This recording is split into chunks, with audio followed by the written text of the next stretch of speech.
$3,000 for a luxury hotel stay. $1,000 for meals at fancy restaurants. $500 at a famous spa. What is all this?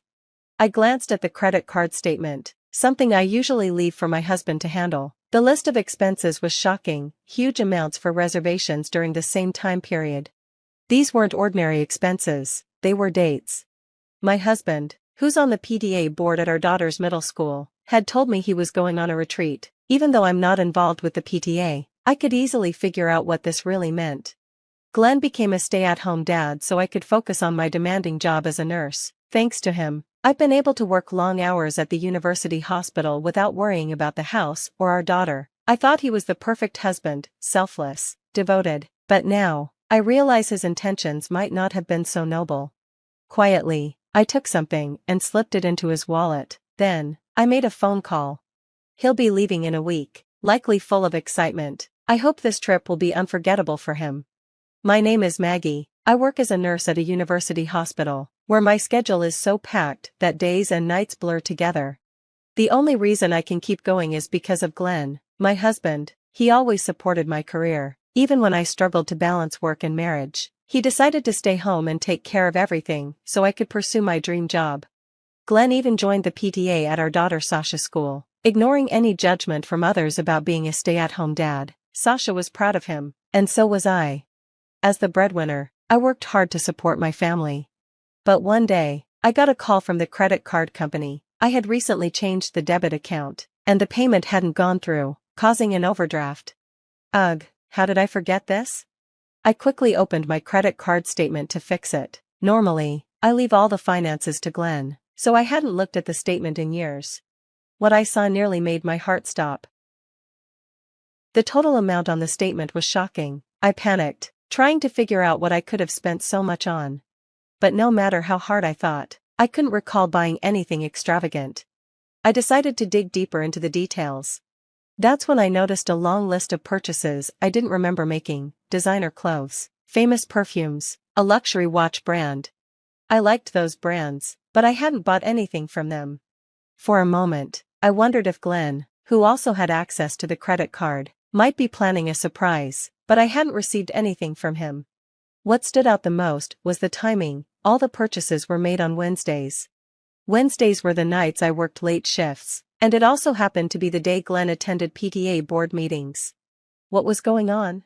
I decided to confront him as soon as I got home. Feeling anxious, I rushed back, but just before I reached the house, I heard someone call out. "Hi, Maggie, long time no see, coming back from work?" It was Tara, a fellow PTA member and one of the few moms I knew from school. "Oh, hi, long time," I replied awkwardly. "Thanks for always helping Glenn. I hope he's not too much trouble." I didn't know what else to say, so I just went with something neutral. She laughed and lightly patted my shoulder, teasing me about being distant. But as she moved closer, I caught a whiff of her perfume.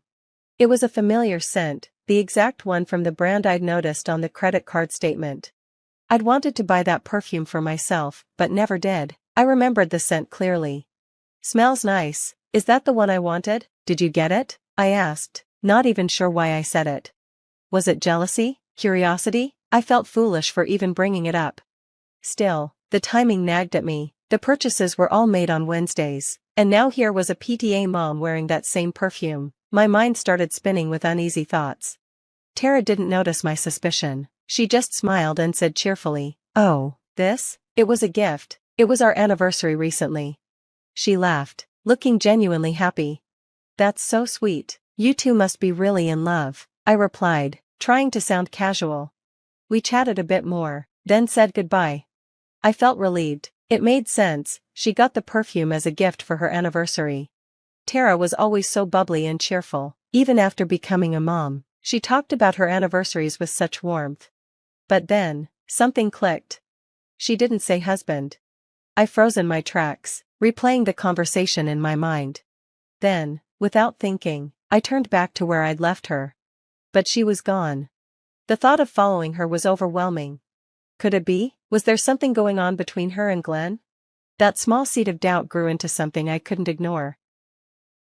The following Wednesday, my family sent me off to work as usual. But I had other plans. I asked my colleagues to let me leave early without telling Glenn. If he knew, it would ruin everything. I waited near our home, watching from a distance. Not long after, my mother-in-law arrived to watch Sasha, and Glenn left for his PTA meeting. Everything seemed normal. I followed him to the school, where the board meeting took place. It lasted about half an hour, and then most members left quickly, but Glenn was the last to leave, walking arm in arm with Sarah. They were holding hands, their fingers intertwined, and gazing into each other's eyes. They headed straight for a hotel. I followed just a few steps behind, unnoticed. Tears streamed down my face as I watched. I had trusted him. I had loved him. Was my hard work just a convenience for him to do this? Standing there, crushed by betrayal, I checked my phone. The latest credit card charge confirmed the hotel bill he had just paid. Hours later, they came out of the hotel, smiling and happy. I didn't cry anymore. Instead, I calmly took pictures of them together. My heart had already turned cold. After that day, I avoided Glenn as much as I could, using work as an excuse. I didn't want to face him. Deep down, I was ready to divorce him, but I worried about Sasha, taking her away from her father, moving, changing schools. Those thoughts weighed heavily on me. Late one night, as I sat crying in the living room, Sasha's voice startled me. "Mom?" She had woken up and seen me crying. Quietly, she came over and hugged me. "I don't want you to be sad, Mom. Your enemies are my enemies. I won't forgive anyone who hurts you, not even Dad."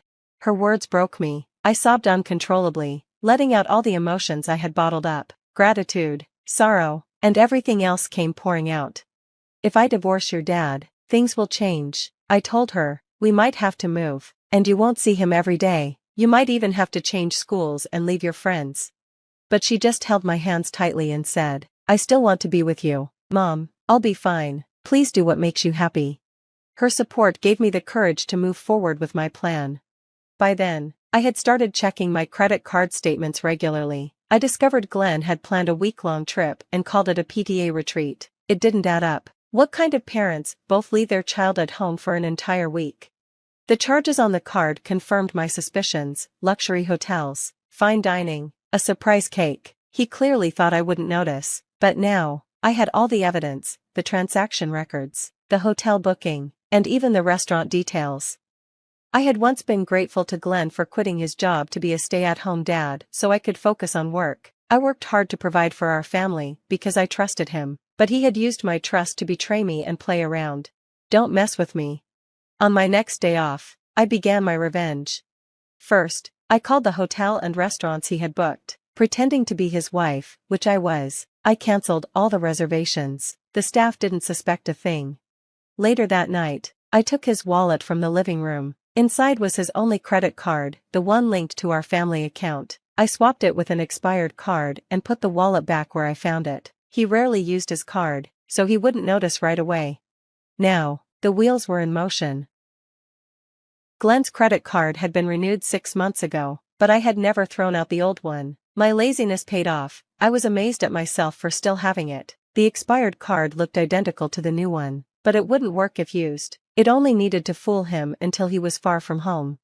"I'm leaving now," Glenn said with a big smile. "We're going to have lots of discussions to make the school better. Sasha, take good care of your mom, okay?" Sasha and I smiled back, waving him off. I could have slapped him, but instead, I felt oddly calm. This was the last time I would ever see him. "Let's get started," I said. "Yes," Sasha replied with determination. The moment he was out of sight, our smiles disappeared. We sprang into action, packing our belongings as quickly as possible. The movers arrived shortly after, and thanks to their efficiency, we were moved into our new home in no time. "Excuse me, where should these boxes go?" one of the movers asked. "Oh, don't worry about them, just leave them there," I replied. The boxes were all Glenn's belongings. Another moving company arrived to pick them up and deliver them elsewhere. By the time we were done, the house was completely empty.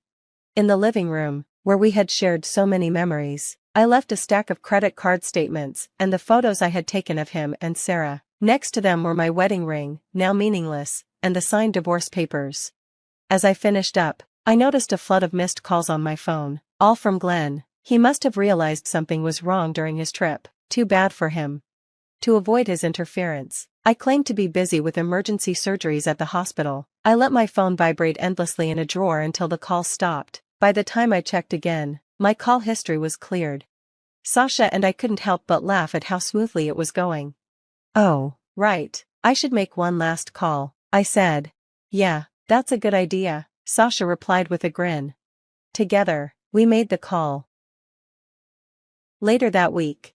"What's going on here, Maggie, Sasha, anybody home?" Glenn came back from his week-long affair, still in a cheerful mood, but his smile faded when he saw the empty house. He froze, staring at the divorce papers, the photos, and the credit card statements I had left behind. He tried calling me over and over, but, of course, I had blocked him. Then his phone rang. The number was unfamiliar. Hoping it was me, he eagerly answered. "Hello, Maggie, is that you? What the hell have you done? I was forced to pay for all the bookings I'd already prepaid online, and my credit card expired. Do you have any idea how humiliating this was? I had to borrow money from everyone. This is harassment. It's Tara's fault I'm in this mess. Now I have to figure out how to pay them all back." On the other end of the line was a calm, commanding voice. "Oh, did you borrow $5,000 from each of them? That's quite a lot of money. You must have had an extravagant trip. I hope Tara didn't cause you too much trouble." Glenn turned pale. The voice wasn't mine, it belonged to Tara's husband. He stammered but couldn't find any words to defend himself. Who is this?" Glenn managed to ask. "I'm so glad you remember me," the man replied. "Yes, this is Tara's husband. I know all about you and her. I'll be demanding alimony from her, and I'll make sure neither of you escapes the consequences of this." He hung up without waiting for a response. Glenn, now in a panic, tried calling Tara, but her phone was disconnected. It had already been cancelled. That call from Tara's husband was my doing. The day I left, I contacted him and told him everything. Though surprised, he admitted he had suspected Tara of cheating. Still, learning her partner was someone he knew was a shock. He apologized for her behavior and offered to cooperate with me. With his help, I found Tara's parents' address and shipped all of Glenn's belongings, along with copies of the divorce papers and photos of the affair, straight to them. Tara's parents were furious. The scandal spread quickly through their neighborhood, damaging their reputation. Her parents, wealthy business owners, were enraged not only at Tara but at the blow her actions dealt to their family name. She lost custody of her kids and was left to face the consequences of her betrayal. When Tara went to her parents in tears, they didn't even let her inside. She had no one to turn to, so she moved into a small apartment and started working long hours at a low-paying job, struggling to pay the alimony. Meanwhile, Sasha and I stayed with my parents until the divorce was finalized. Glenn went back to live with his parents. I'm still in touch with Glenn's parents. They care a lot about Sasha. His dad told me that Glenn spends all his time working on the farm now. He has to make alimony and child support payments, and his dad sounded disappointed in him. Thanks to my lawyer, I got a good deal on alimony and child support. Glenn's monthly payments are hefty, and I know he'll be working hard for years without saving anything for himself. I'm sure it feels like a nightmare for him.